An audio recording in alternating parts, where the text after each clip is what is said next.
Olá, pessoal! Estamos começando o nosso 19º e último vídeo do nosso curso sobre o dano da morte e os animais não humanos. E nesse vídeo a gente vai revisar os principais argumentos que foram discutidos no curso e vamos também revisar as conclusões, que chegamos quando discutimos esses argumentos. Vamos traçar aqui algumas conclusões finais. Então, vamos lá. Bom, nós começamos discutindo sobre a ideia de infortúnio, ou seja, o quão prejudicado ou beneficiado alguém foi por viver a vida que viveu.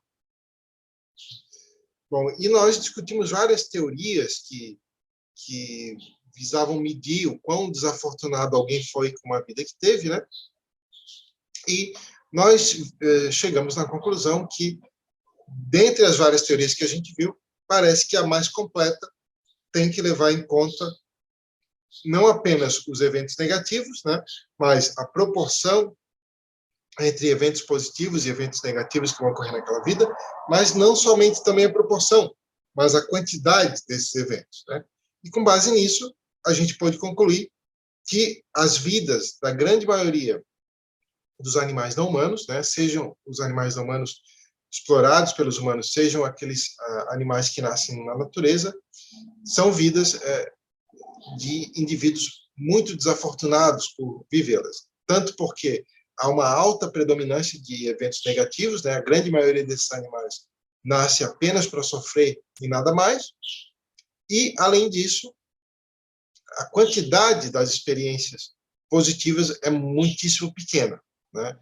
Então, eles são muito prejudicados por viverem essas vidas, tanto pela proporção entre eventos negativos e positivos, que negativos é muito maior, e também porque essa vida poderia ser muito maior e muito positiva, se os humanos, por exemplo, decidissem agir de outra maneira.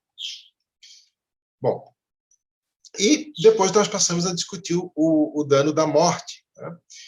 E nós chegamos lá à conclusão de que a morte não é um mal intrínseco como é o sofrimento, no sentido de que a morte não é experimentada como um mal, não é uma experiência negativa.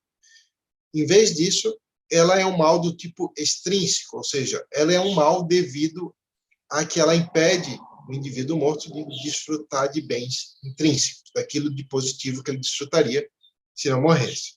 Então, isso mostra que, para alguém ser prejudicado com a morte, não é necessário ter medo de morrer, tampouco entender o que é a morte. Basta que o indivíduo seja privado de desfrutar bens intrínsecos. Bom, nós vimos também que existe, mesmo entre os vários autores que concordam que a morte é um dano devido ao que ela impede de ser desfrutado de positivo, há discordância sobre quais seriam esses bens intrínsecos que a morte impediria.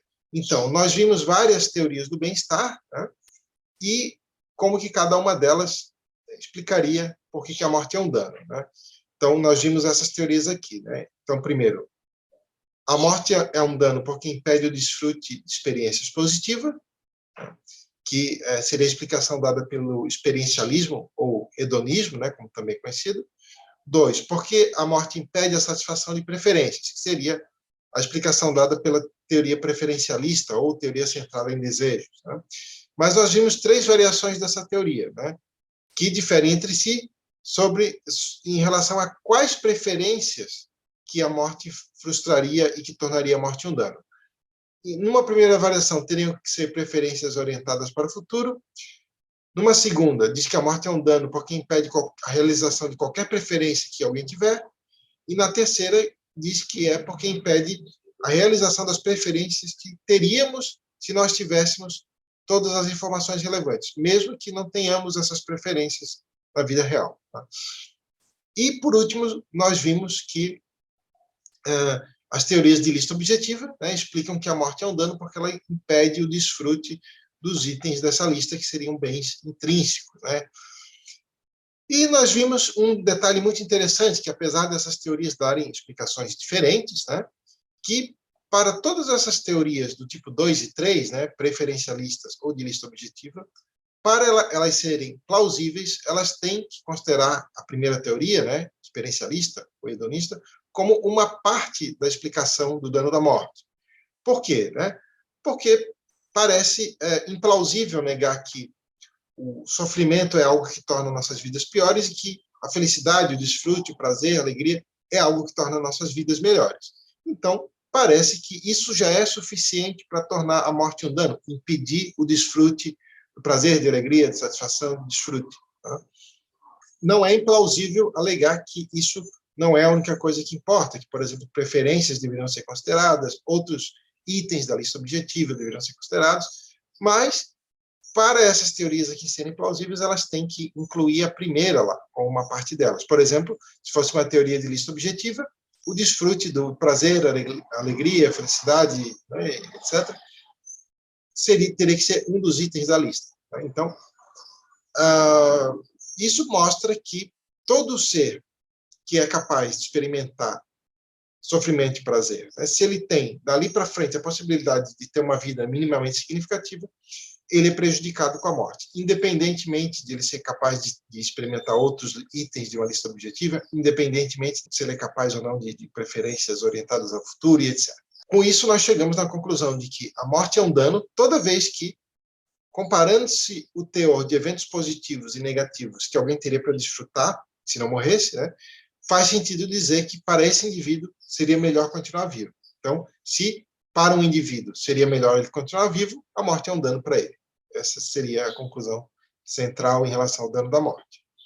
Em outro vídeo, a gente viu um outro tipo de discussão que mostra o seguinte, que algumas pessoas reconhecem que os animais não humanos são prejudicados com a morte, mas defendem que os animais não humanos são menos prejudicados com a morte do que são os humanos. Bom, em outro vídeo a gente viu um argumento para pensar o seguinte, que mesmo que essa tese fosse verdadeira, né, mesmo que os animais não humanos fossem menos prejudicados com a morte do que são os humanos, ainda assim a gente teria razões para dar uma importância gigantesca e priorizar fortemente, tentar modificar, melhorar a situação dos animais não humanos, por conta do número de indivíduos, né, do número de vítimas. Né? Então, a conclusão é que o número de vítimas não humanas é tão gigantesco, né, seja os animais que são explorados pelos humanos, seja os animais que estão na natureza e são vítimas de processos naturais, como fome, sede, desastres naturais, doenças, etc.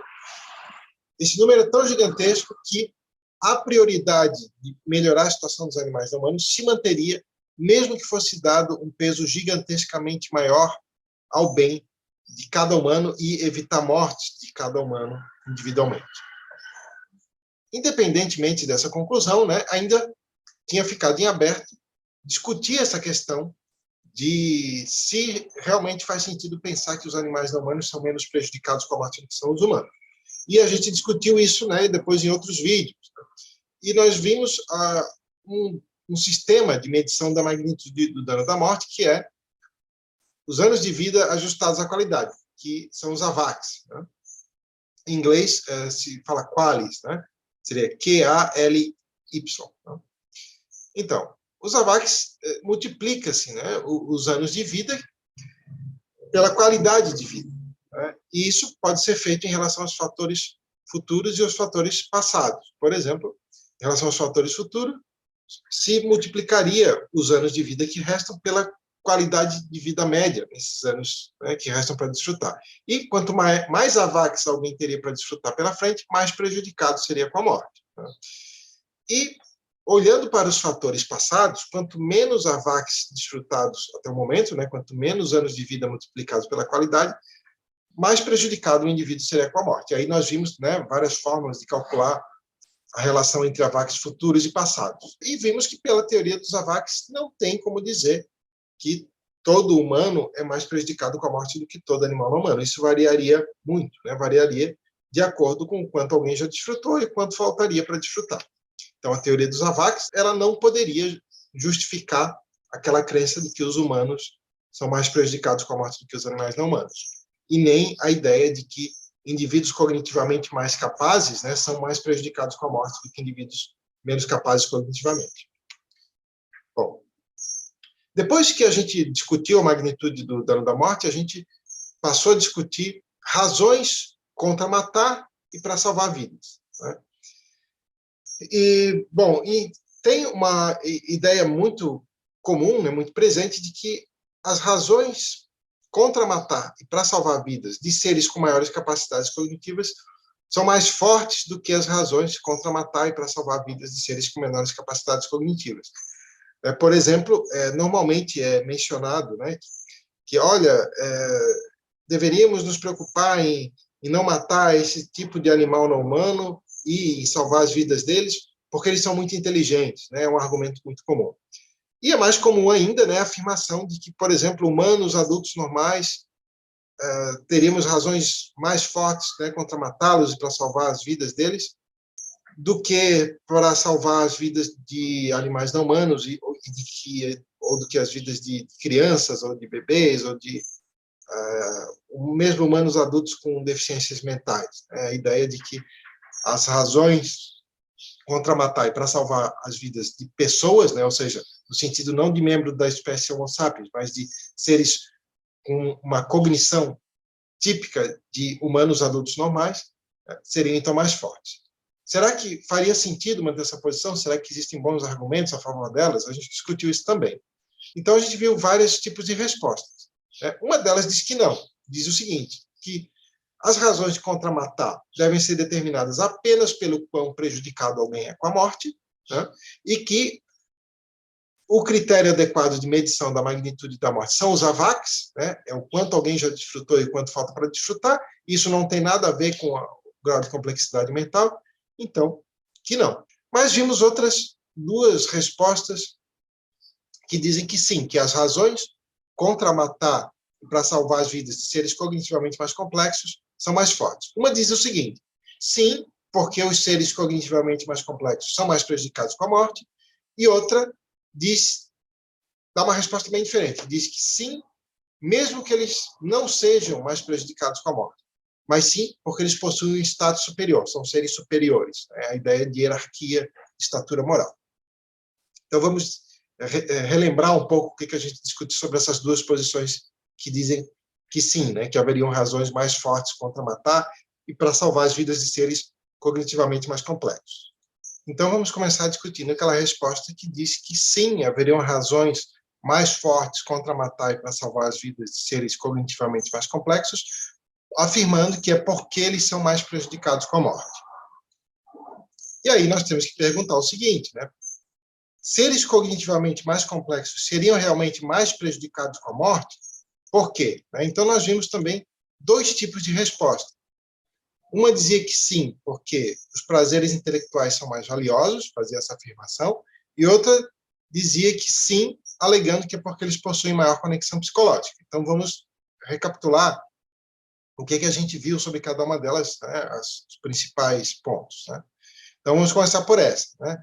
Sim, com base na alegação de que prazeres intelectuais são mais valiosos. Vimos dois problemas centrais com essa alegação, né? O primeiro problema é que, mesmo que os prazeres intelectuais fossem mais valiosos, mesmo que eles recebessem um peso maior, né, os outros tipos de prazeres também importam, né, todos os outros tipos de desfrute que não são prazeres intelectuais.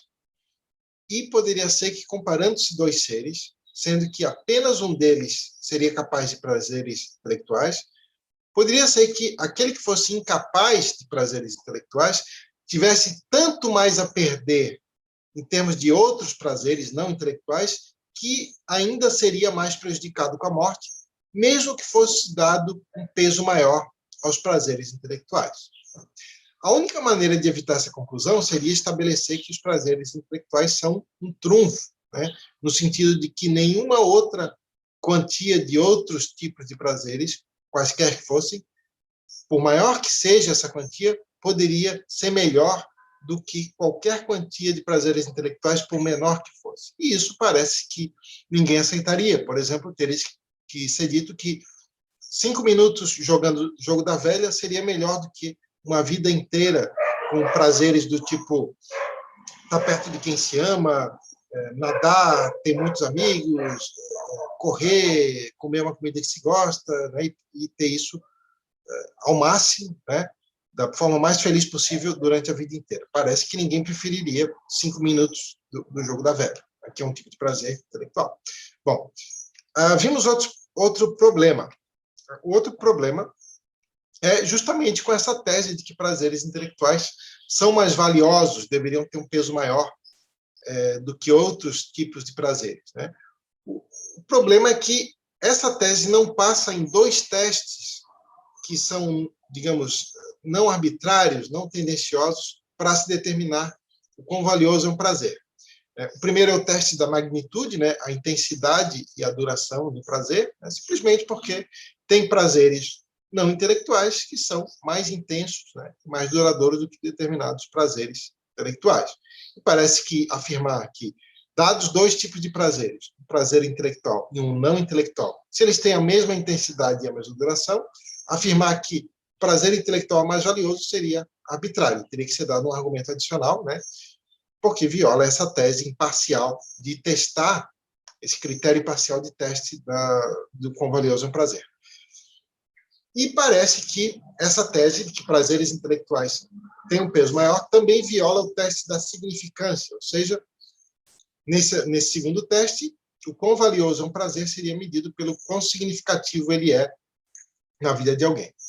E, novamente, existem prazeres, certos tipos de prazeres não intelectuais que são mais significativos nas vidas dos indivíduos do que certos tipos de prazeres intelectuais. É claro, em outros casos isso poderia se inverter. Por exemplo, se a gente comparar a leitura de um livro que vai mudar a percepção de mundo daquela pessoa e, por exemplo, fazê-la deixar de ser uma pessoa egoísta e passar a ser uma pessoa altruísta, parece que isso é mais valioso do que um prazer não intelectual de, não sei, digamos, comer uma maçã durante 5 minutos. Né? Mas, em outros casos, isso poderia se inverter. Por exemplo, se a gente comparar o prazer não intelectual de estar perto dos indivíduos que a gente ama, né, durante a vida inteira, isso é mais significativo na vida de alguém do que, novamente, o prazer de fazer palavras cruzadas ou jogo da velha durante meia hora. Né?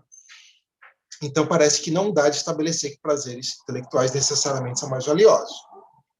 Então, vamos passar a discutir agora o segundo tipo de resposta, que diz, né, recapitulando, diz o seguinte, que haveria razões mais fortes contra matar para salvar as vidas de seres cognitivamente mais complexos, alegando que eles seriam mais prejudicados com a morte, mas não alegando que é porque os prazeres intelectuais são mais valiosos, mas alegando que é porque esses indivíduos seriam mais prejudicados com a morte porque possuem, alegadamente, uma conexão psicológica mais forte ao longo do tempo. Então, vamos ver agora os problemas com esse tipo de resposta. Né? Tem 3 problemas principais.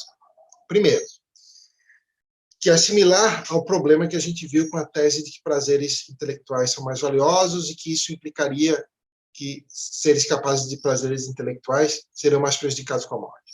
Bom, aqui tem um problema similar, que é o seguinte, não dá de deduzir o seguinte, comparando-se 2 seres, um com maior conexão psicológica e outro com menor conexão psicológica, não dá de deduzir que necessariamente aquele com maior conexão psicológica é mais prejudicado com a morte. Por quê?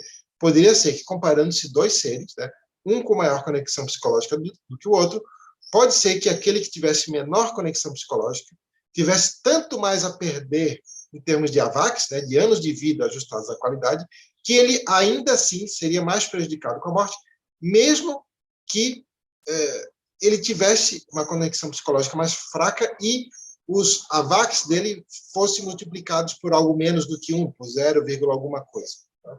Então, mesmo que fosse multiplicar a conexão psicológica menor dele pelos AVAX, poderia ser que os AVAX dele fossem tão maiores que seria mais prejudicado com a morte do que quem tivesse maior conexão psicológica, mesmo que a gente inserisse aí uma multiplicação dos AVAX pela conexão psicológica.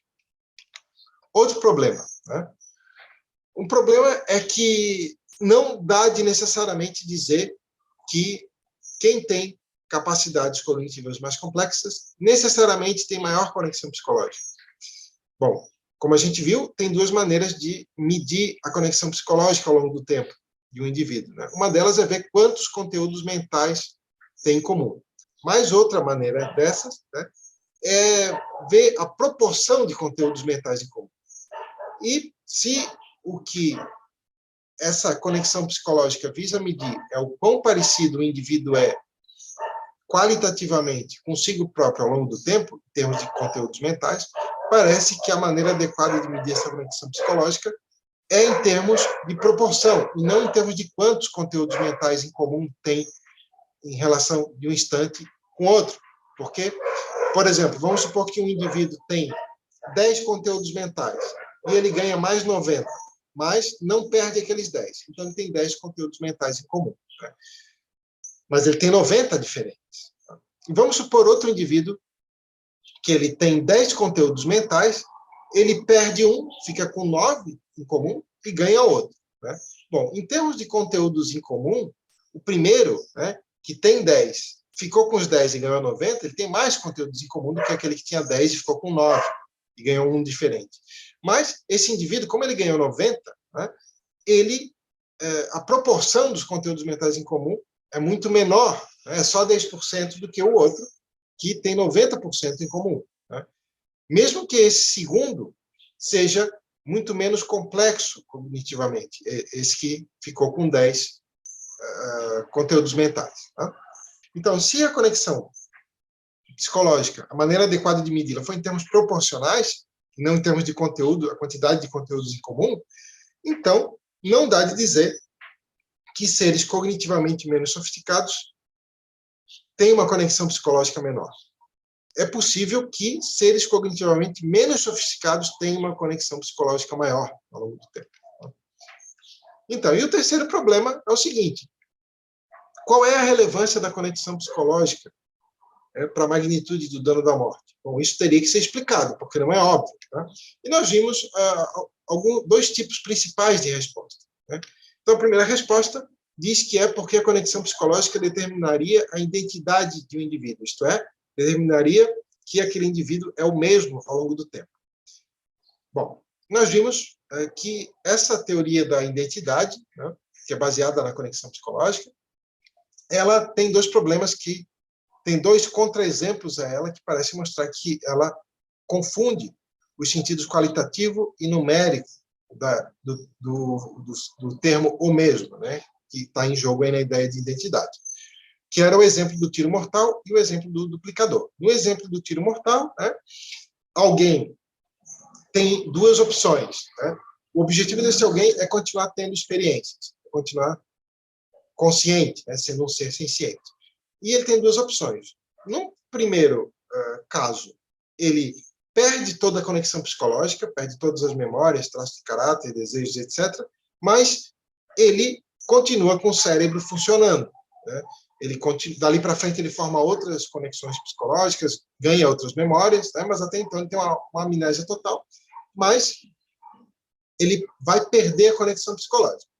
Ou então, ele toma um tiro mortal, né? O corpo dele vai morrer, o cérebro dele vai morrer, só que antes, os traços de caráter e as memórias dele vão ser copiadas para um outro corpo que não entrou em funcionamento ainda, ou para um computador, ou que vai gerar um indivíduo ali senciente que vai acessar aquelas memórias. E temos que perguntar o seguinte: em qual desses dois cenários o indivíduo que está vivo agora vai estar? Né? Em qual deles que ele continua vivo, digamos assim? Parece que é no primeiro, ainda que ele perca totalmente a conexão psicológica. Parece que nesse segundo é outro indivíduo que tem as memórias daquele, né? Porque o corpo daquele foi destruído. Bom, então isso parece mostrar que a identidade individual não é determinada pela conexão psicológica. Para reforçar isso, nós vimos um segundo exemplo, que era o exemplo do duplicador, que é uma variação no primeiro exemplo, que é bem parecido, né? O indivíduo tem que escolher ou perder toda a conexão psicológica, mas continuar com o cérebro funcionando e com a capacidade de desfrutar, né, de experiências, ou então, agora ele não vai levar o tiro mortal, mas ele vai ser os dados do cérebro dele, né, as memórias, os traços de caráter, as intenções, desejos, vão ser copiados para outro corpo. Agora vão estar vivos dois indivíduos. Né? Bom, um vai lembrar que é o outro, né? Mas parece que eles não são o mesmo indivíduo. São duas consciências diferentes, e por serem duas consciências diferentes, né, experimentando, tendo experiências diferentes, controlando, tomando decisões diferentes, controlando corpos diferentes, parece que eles não são o mesmo indivíduo, mas eles têm a mesma conexão psicológica. Então, Se são dois indivíduos diferentes com a mesma conexão psicológica, então a conexão psicológica não determina a identidade do indivíduo. Então, parece que essa resposta, essa primeira resposta, por que a conexão psicológica seria relevante para a magnitude do dano da morte? Porque determina que aquele será o mesmo indivíduo ao longo do tempo. Parece que essa resposta não funciona porque essa teoria da identidade individual, que é baseada na conexão psicológica, não parece que é uma teoria adequada de identidade individual. Bom, então vamos ver, né? Nós vimos um segundo tipo de resposta, que diz o seguinte, né? Por que a conexão psicológica seria relevante para a magnitude do dano da morte? Seria a resposta 2, botei errado aqui, tá? A resposta 2. Por que determinaria a força das razões prudenciais? Vamos ver o que é isso. Então, depois a gente viu outro tipo de resposta, que diz o seguinte, né? Por que a conexão psicológica seria relevante para a magnitude do dano da morte? Essa resposta diz que é porque a conexão psicológica determinaria a força das razões prudenciais. O que seria a força das razões prudenciais, né? Seria a força daquelas razões que a gente tem para se preocupar com aquilo que aconteceria conosco, né, ao longo do tempo. Então, vimos que essa segunda resposta também, a gente discutiu ela extensamente, né? Tem vários exemplos, contra-exemplos, razões favoráveis e contrárias a elas, mas a gente viu dois exemplos no final que parece sugerir que a conexão psicológica também não determinaria a força das razões prudenciais, que era o caso do mal maior e o caso do bem maior. Lembrando, né, o caso do mal maior é o seguinte, alguém descobre que vai ter Alzheimer, né, mas não pode evitar de ter Alzheimer. Né, e que depois de certo tempo, digamos, depois de um ano, o Alzheimer vai ter destruído completamente a conexão psicológica que esse indivíduo tem com ele agora. Tá? E esse alguém descobre que tem uma segunda condição, e essa segunda condição vai trazer uma dor muito intensa. Tá? Só que ele pode escolher em que momento que vai acontecer essa segunda condição. Não pode evitar essa segunda condição, mas pode escolher o momento em que ela vai acontecer. Pode ser, você pode escolher ou que ela aconteça agora, enquanto você ainda tem uma conexão psicológica forte consigo mesmo, ou depois que o Alzheimer tiver destruído toda a sua conexão psicológica. A diferença vai ser o seguinte, vai ser que se você escolher que ela aconteça depois de você perder a conexão psicológica completamente, essa dor vai ser o dobro de intensidade. Você vai sofrer em dobro.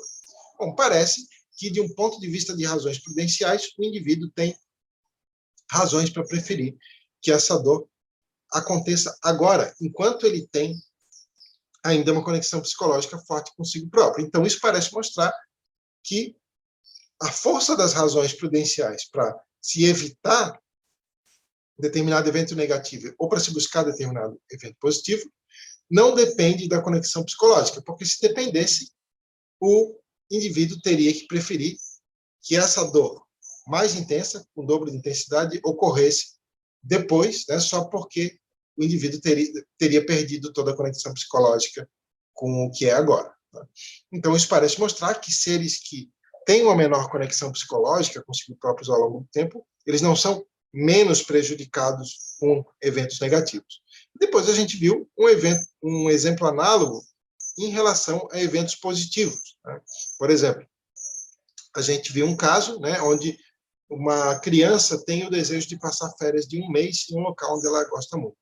Mas ela descobre que, se ela tirar essas férias agora, ela vai ter muitas experiências positivas, né, passando essas férias nesse local, mas que se ela espera mais alguns anos para tirar essas férias, esses eventos positivos vão ser muito mais intensos para ela, tirando férias nesse local. Vão ter, digamos, o dobro de intensidade, mesmo que, passados esses vários anos, a conexão psicológica da criança com ela agora vai ser muito menor, né, do que se ela tirar, digamos, na próxima semana essas férias. Ela vai ter mudado muito, né, os seus traços de caráter, desejos, memórias, etc. Bom, parece que, do ponto de vista dessa própria criança, ela tem razões prudenciais para preferir tirar essas férias depois, porque as experiências positivas vão ser mais intensas, mesmo que isso vá acontecer quando ela tiver uma conexão psicológica menor do que ela teria se tirasse as férias agora, por exemplo. Então, isso parece mostrar também que a força das razões prudenciais para se buscar determinado evento positivo também não são determinados nem influenciados pelo grau de conexão psicológica. Parece que o que é relevante é apenas o quão positivo é o evento, em termos de buscar esse evento, e o quão negativo, em termos de evitar esse evento. Isso parece mostrar, então, que seres que têm uma menor conexão psicológica não são menos prejudicados por deixarem de experimentar determinado evento positivo. Isso parece mostrar, então, que seres com uma menor conexão psicológica não são, por isso, prejudicados com a morte em menor grau. Bom, então, agora, voltando naquelas razões, né, que nós vimos no começo dessa apresentação, que são normalmente oferecidas para defender a tese de que haveria razões mais fortes contra matar e para salvar as vidas de seres cognitivamente mais complexos, né? A gente viu, primeiro, uma que diz que não, né, que isso deveria ser determinado apenas em termos da magnitude do dano da morte, em termos de AVAX, né? Nós vimos, acabamos de ver uma que diz que sim, alegando que os seres cognitivamente mais complexos são mais prejudicados com a morte. Vimos tem vários problemas essa resposta, parece que não dá de deduzir isso. Tá? E vamos ver agora outra, que diz o seguinte, que mesmo que os seres cognitivamente mais complexos não sejam mais prejudicados com a morte, deveríamos priorizar salvar as vidas deles, ou evitar matá-los, porque eles são seres superiores, seriam alegadamente, né, seres que estariam num degrau acima na hierarquia de estatura moral. Vamos ver agora o que discutimos sobre essa tese. A gente viu dois tipos centrais de críticas a essa tese. Primeiro, que parece que ela é completamente incompatível com o princípio da igual consideração. Né? O que diz o princípio da igual consideração? Que tudo mais sendo igual, né, por exemplo, os indivíduos sendo igualmente inocentes, iguais sofrimentos de igual magnitude e indivíduos distintos tendem a receber o mesmo peso. Do contrário, estaríamos sendo tendenciosos a favor de um e contra o outro indivíduo. E que benefícios de mesma magnitude, tudo mais sendo igual, tendem a receber o mesmo peso em indivíduos distintos. Do contrário, estaríamos sendo tendenciosos contra alguns indivíduos e a favor de outros.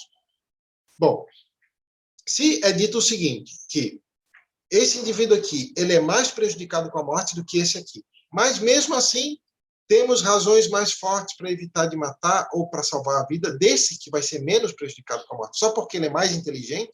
Então, parece que isso é uma violação, não uma violação sutil do princípio da igual consideração, mas a violação mais escancarada possível do princípio da igual consideração. Então, essa é uma das primeiras razões para se rejeitar a ideia de hierarquias de estatura moral.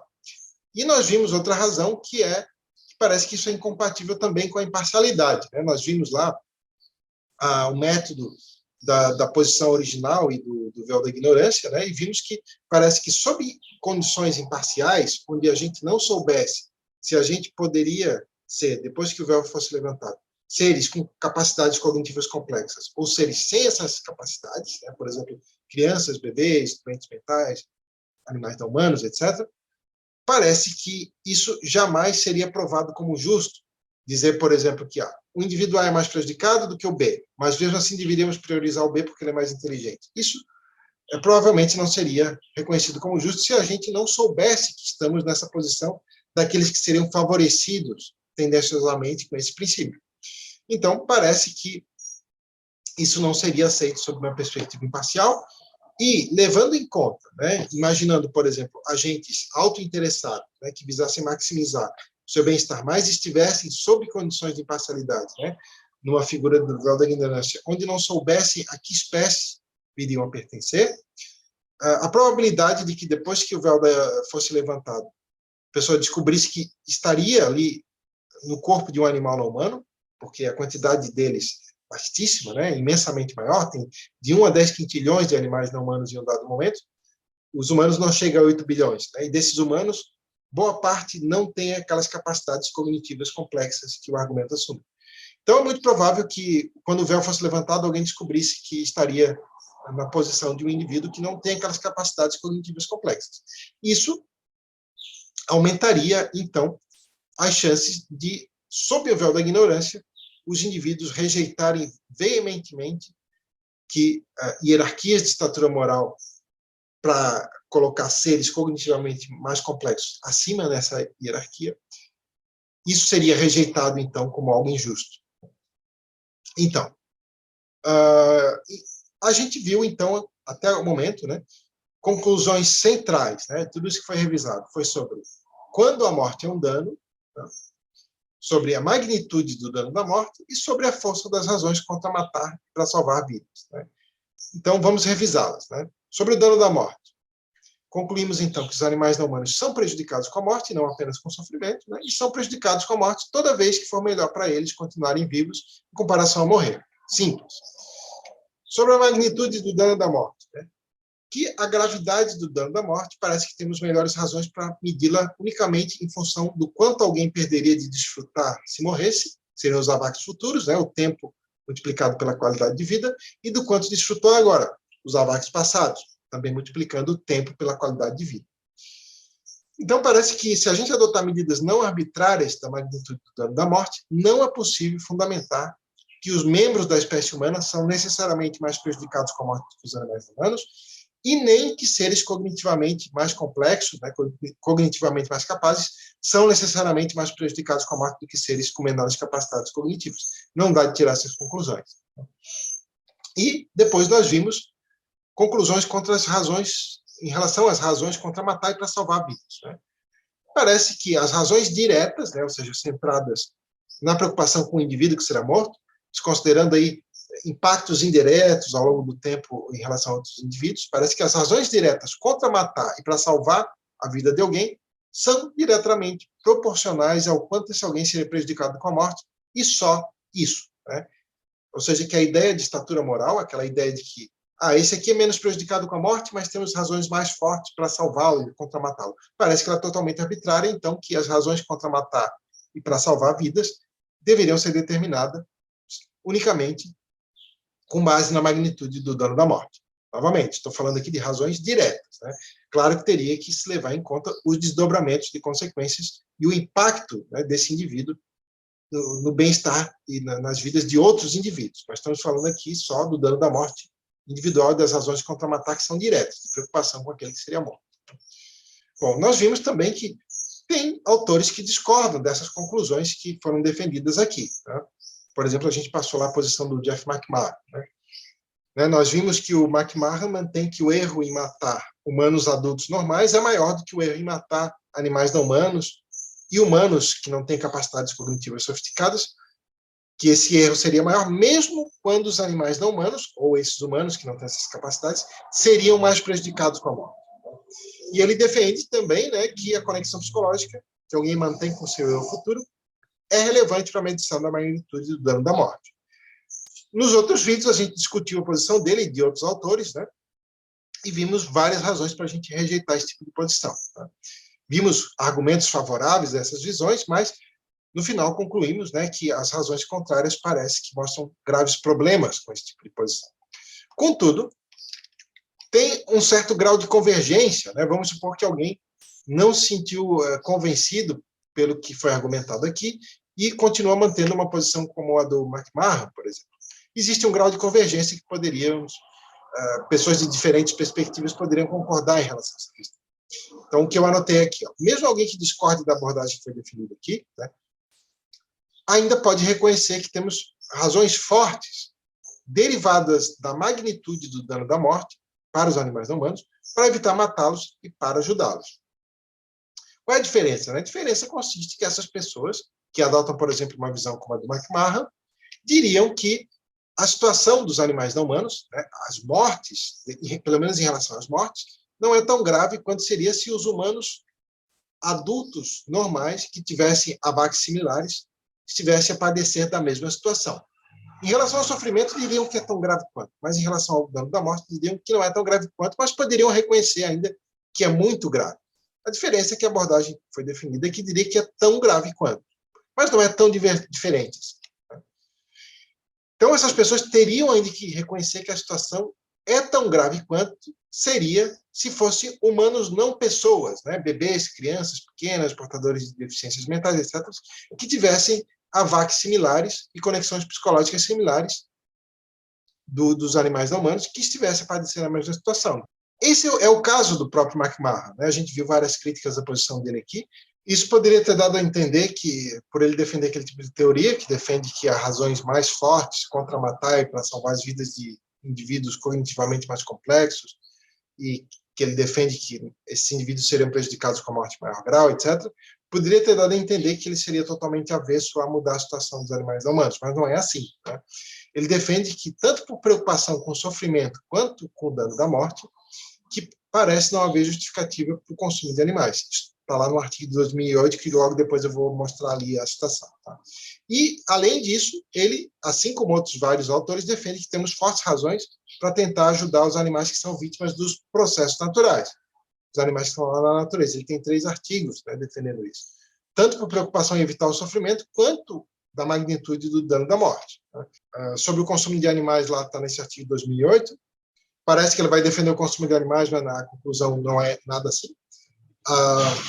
Ele defende que, teoricamente, seria possível justificar, mas que essas condições na prática não se cumprem.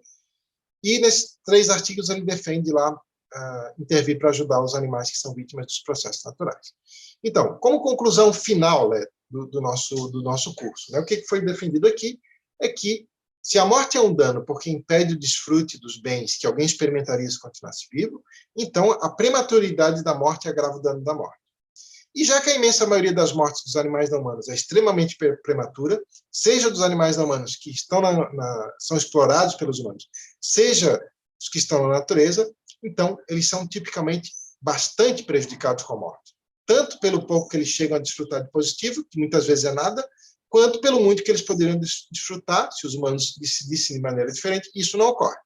Ou seja, né, somadas as razões de preocupação com o sofrimento dos animais não humanos, temos razões adicionais muito fortes de preocupação com o dano da morte para eles, para tentar fazer algo para modificar a situação dos animais, seja dos animais explorados, seja dos animais que estão na natureza. Bom, foi isso, agradeço imensamente quem assistiu o curso até aqui, um abraço e até a próxima.